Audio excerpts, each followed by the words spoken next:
The signal that changed everything. The discovery. Dr. Elena Vasquez sat in the deep space listening station orbiting Neptune, surrounded by monitors displaying cosmic noise. For 12 years, she had listened to the universe. Static, radiation bursts, pulsar rhythms. Always the same patterns. Always predictable. Until tonight. The signal came at 3:47 station time. Not random noise. Not natural phenomena. Something organized. Something deliberate. Something that made every hair on Elena's body stand up. She adjusted her headphones, filtering out interference. The sound was beautiful. Complex harmonies layered over each other, mathematical precision wrapped in what could only be called melody. It wasn't just data. It was music. Computer, run pattern analysis, Elena said, her voice shaking. The AI responded immediately. Pattern recognition, 99.7% certainty of intelligent origin. Source, approximately 47 light-years distant. Signal characteristics match no known natural phenomena. Elena's hands froze over her keyboard. 47 light-years meant the signal had been traveling for 47 years before reaching them. Whoever sent it did so in 2068, before humanity had even left the solar system. Alert Earth Command, she whispered. We found them. We finally found them. The translation begins. Within a week, every major space agency on Earth had teams analyzing the signal. Linguists, mathematicians, musicians, cryptographers. Everyone tried to decode the message. But they all failed. The signal was too complex, too layered, too different from any human communication system. Elena kept listening. While others ran algorithms and tried to find patterns, she simply listened. Hour after hour, day after day. The signal repeated every 23 hours and 17 minutes, always the same yet somehow different each time. Like a song with infinite variations. On the 14th day, something clicked. They're not speaking, Elena told her supervisor during an emergency meeting. They're singing. Every frequency, every harmonic, every wave pattern is part of a massive composition. Language and music are the same thing to them. Dr. James Morrison, head of the Xenolinguistics department, frowned. That's impossible. Language requires discrete symbols. Music is continuous. They're fundamentally different systems. Not to them, Elena insisted. She pulled up her analysis. Look at this section. These harmonics here represent prime numbers.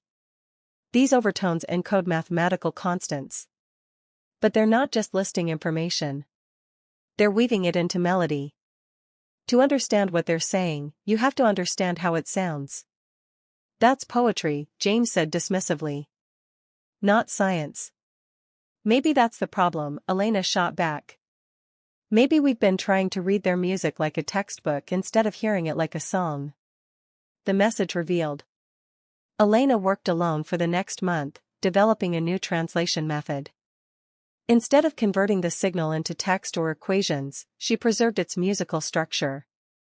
She learned to hear the mathematics in the melody, the meaning in the harmony. Slowly, painfully, the message revealed itself. The beings called themselves the chorus. They were an ancient species, millions of years old, who had evolved in the atmosphere of a gas giant. They had no solid bodies, no physical form as humans understood it. They were patterns of energy and sound, living clouds of consciousness that communicated through vibrations in their planet's atmosphere. Their entire civilization was a symphony. Every individual a voice in an endless song that had been singing for longer than Earth had existed. And they were dying. The message was both greeting and warning. The chorus had detected humanity's early radio signals decades ago. They sent this message as first contact, but also as farewell. Their star was dying faster than expected. In another 50 years, their world would be uninhabitable. They were sharing their story, their knowledge, their culture with anyone who might hear. So something of the chorus would survive even after the singers fell silent. Elena wept as she translated their music. It was beautiful and heartbreaking. A civilization's entire history compressed into harmonics. Their discoveries encoded in chord progressions. Their hopes and fears woven into melody. She presented her findings to the World Space Council. They're not asking for help. They've accepted their fate. But they want to be remembered. They want their song to continue, even if they can't sing it anymore. The council chamber was silent for a long moment. Finally, the director spoke. What do they want us to do? Listen, Elena said simply. Learn their song. Add our voices to it. Become part of the chorus even after they're gone. Humanity's response. The decision sparked global debate. Religious leaders argued about the nature of consciousness in non-physical beings. Philosophers questioned whether patterns of energy could truly be called alive. Scientists worried about the resources needed to preserve and study the chorus's message. But something unexpected happened.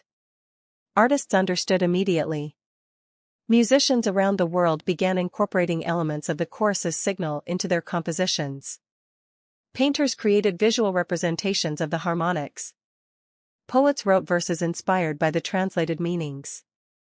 The message spread not through official channels, but through human creativity responding to alien beauty. Elena found herself at the center of an unprecedented movement. She became the bridge between the chorus and humanity, translating not just their words but their essence. She taught others to hear the universe the way the chorus did, as an endless concert where physics and poetry merged. A young composer named Marcus Chen created the first complete human interpretation of the chorus's message. His symphony Voices in the Dark premiered simultaneously in concert halls across Earth.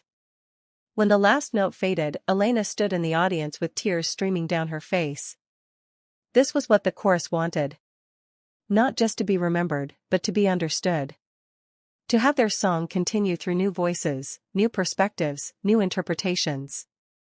We're keeping them alive, Marcus said to Elena after the performance. Not physically, but maybe in the way that actually matters to them. We're making sure their voice stays part of the universal song. The gift of knowledge. But the chorus's message contained more than just beauty. Embedded in their harmonics were practical discoveries. Mathematical principles humanity hadn't discovered yet. Physical laws encoded in musical relationships. Technologies described through sonic metaphors. Elena worked with engineers to extract this knowledge.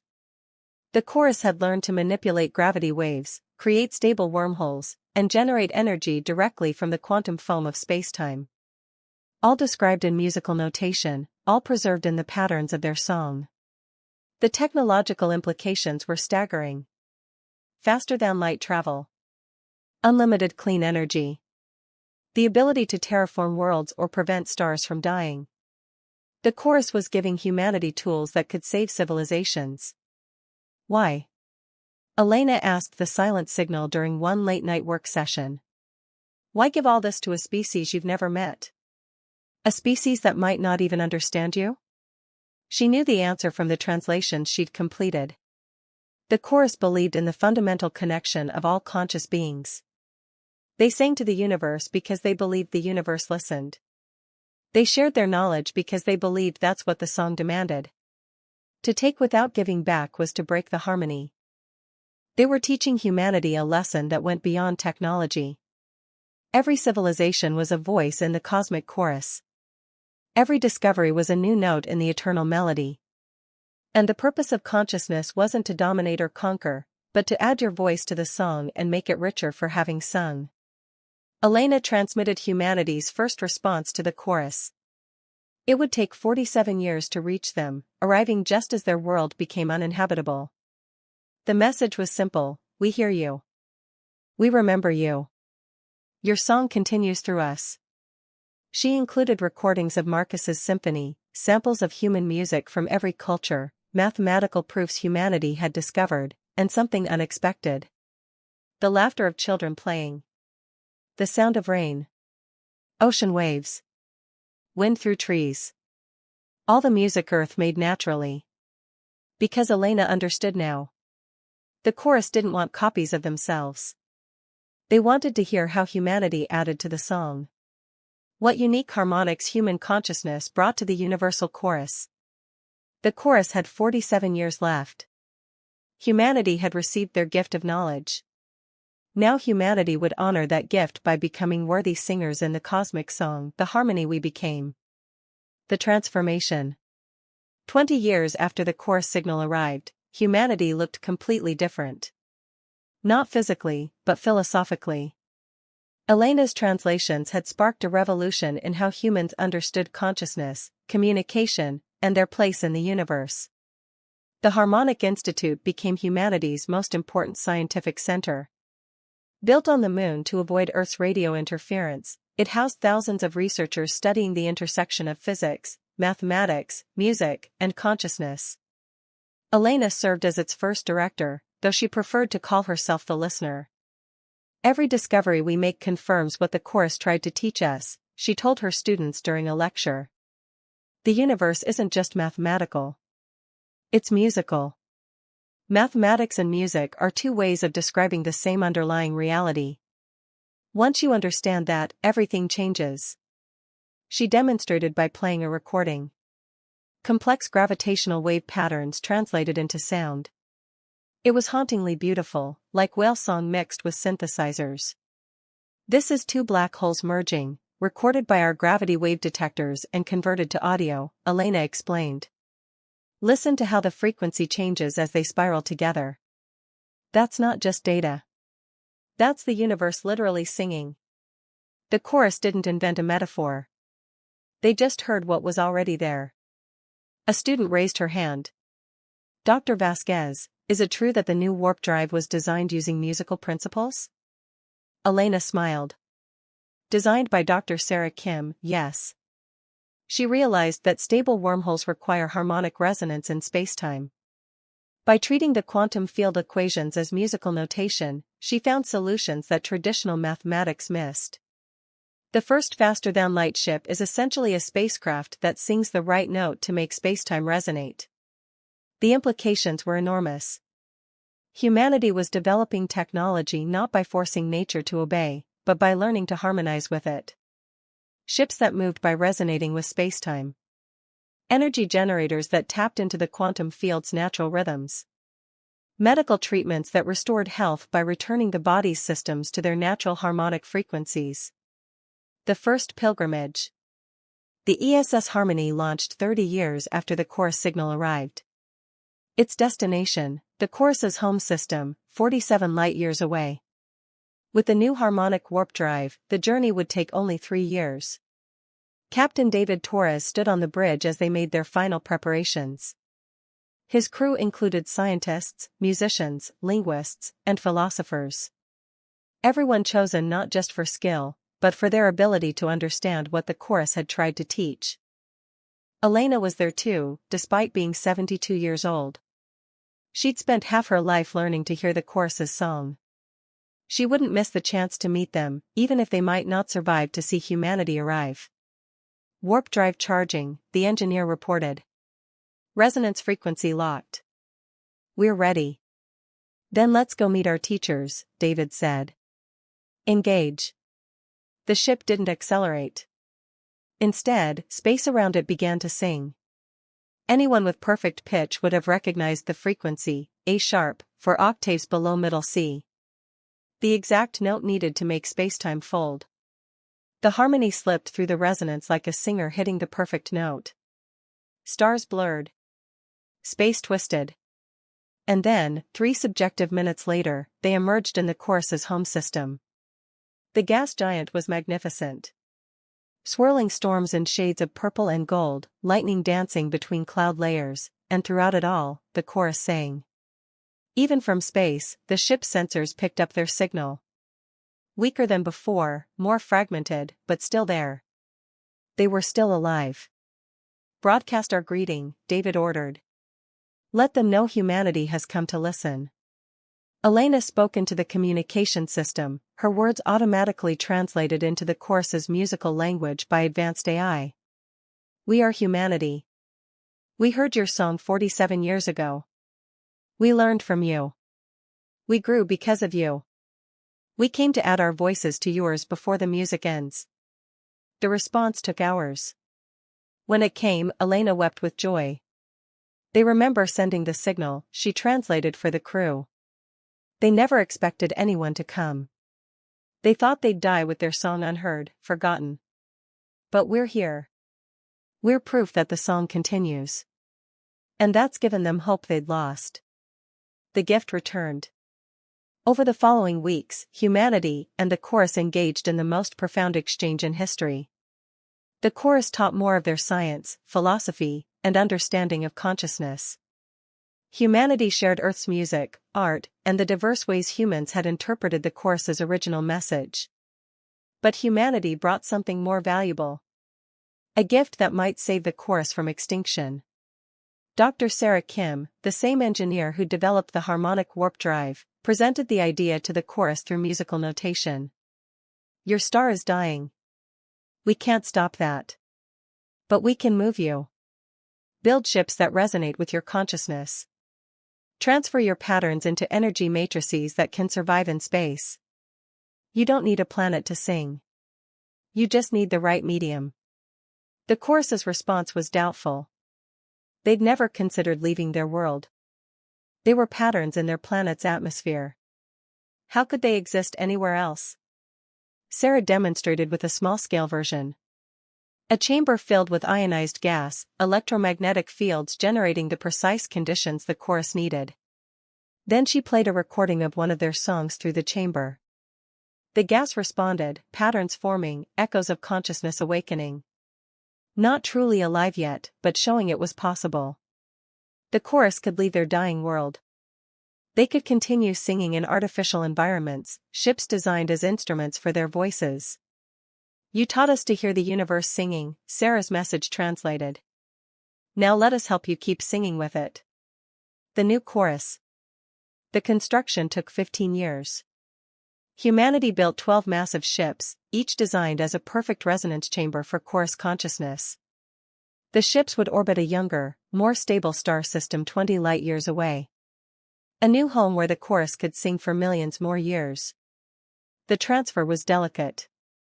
The chorus had to trust that their essence would survive the journey, that patterns of energy and consciousness could be moved from one medium to another without losing what made them.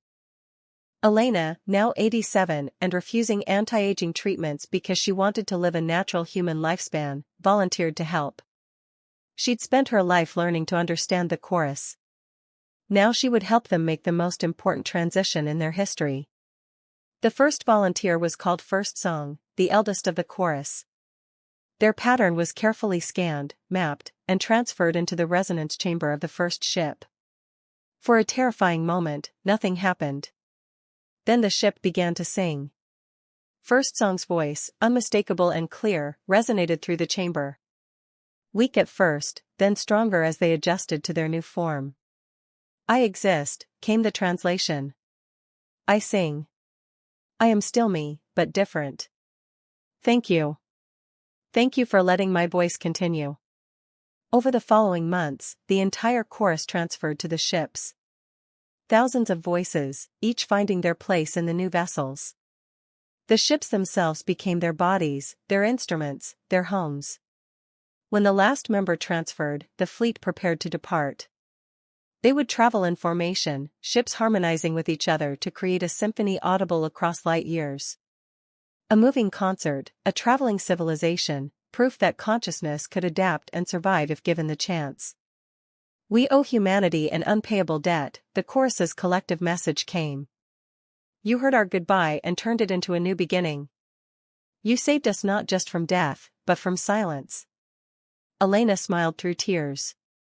You saved us too. You taught us to hear the music in physics, the poetry in mathematics, the harmony in the universe. You showed us that consciousness isn't about having bodies or planets or empires. It's about adding your voice to the song. The legacy. The chorus's departure was broadcast across human space. Billions watched as the 12 ships rose from the dying gas giant, their hulls glowing with bioluminescent patterns that reflected the consciousness within. As they reached orbit, they began to sing together. The sound was unlike anything ever heard. Ancient harmonies mixed with new melodies learned from humans. Mathematical precision wrapped in emotional depth. The voice of a civilization that had accepted death, been saved by strangers, and emerged transformed. They're not the same chorus that sent the original signal, Marcus Chin observed. He was 55 now, still composing, still inspired by humanity's alien teachers. They've changed. Grown. Become something new through contact with us. That's the point, Elena said softly. She was dying, cancer that she'd refused to treat because she'd lived the life she wanted and was ready for the natural end. No voice stays the same forever. The song evolves as new singers join. The chorus learned from us as much as we learned from them. And now both our species are different because we met. She looked at the stars through the window of her hospital room. The chorus's ships were out there somewhere, traveling to their new home, carrying not just alien consciousness but human influence. And humanity continued to spread across the galaxy, carrying the chorus's lessons in every ship they built, every world they settled, every discovery they made. What's our purpose? A young reporter had asked Elena years ago. Why are we here? Now, watching the stars, Elena knew the answer. Humanity's purpose was the same as the chorus's, the same as any conscious beings, to sing. To add their unique voice to the universal chorus. To learn new songs from others and teach their own in return. To keep the music going, richer and more complex with every new civilization that joined. The universe was singing. It always had been. Humanity had just needed the chorus to teach them how to listen. Elena closed her eyes, content. She'd heard the universe's song. She'd helped save a civilization. She'd shown humanity a better way to explore the stars. Her note in the cosmic symphony was complete. But the song continued. It always would. New voices would join. New harmonies would emerge. The chorus and humanity would teach others, who would teach others, spreading the understanding that consciousness wasn't competition, it was collaboration. A universal choir where every voice mattered. Elena Vasquez died peacefully, knowing her life had meant something beyond herself. She'd been a translator, yes. But more importantly, she'd been a bridge. Between species, between ways of thinking, between science and art, mathematics and music. Her last thought was of the signal she'd heard 65 years ago. That beautiful, complex, impossible sound that changed everything.